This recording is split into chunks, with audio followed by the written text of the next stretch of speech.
Good morning, Hebron.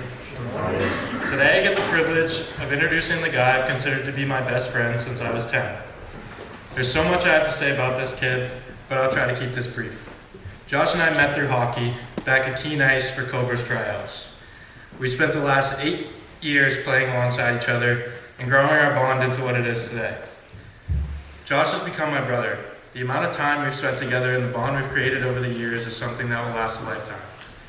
From early morning practices to long bus rides, from big wins to hard losses, Josh has always been the same guy.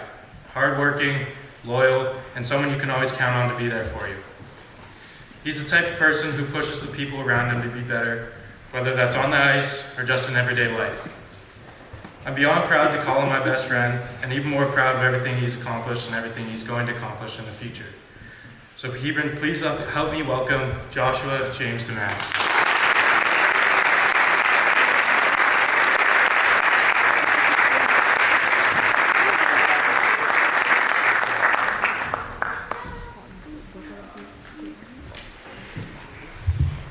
Good morning, Hebron.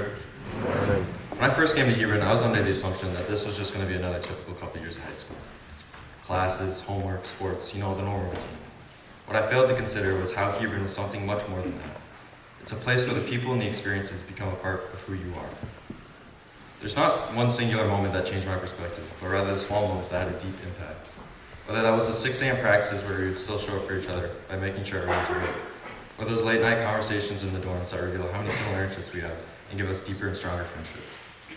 Before Hebron, I thought growth was going to come in some big and obvious way, like winning a championship, getting perfect grades, or having everything figured out.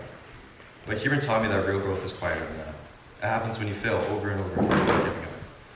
It happens when you step outside your comfort zone in the classroom and ask that question, or when you have someone who can believe in you before you believe in yourself.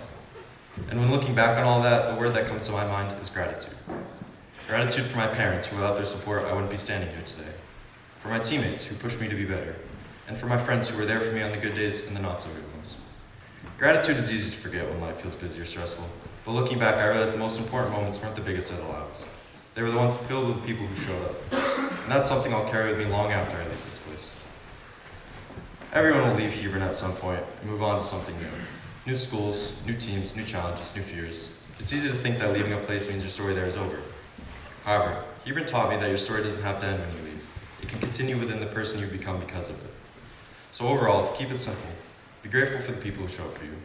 Be brave enough to try even when failure is prominent. And whatever life has in store for you next, carry a piece of Hebron with you, because it's not just a place we attend, but rather a place that helps us shape who we become. Thank you.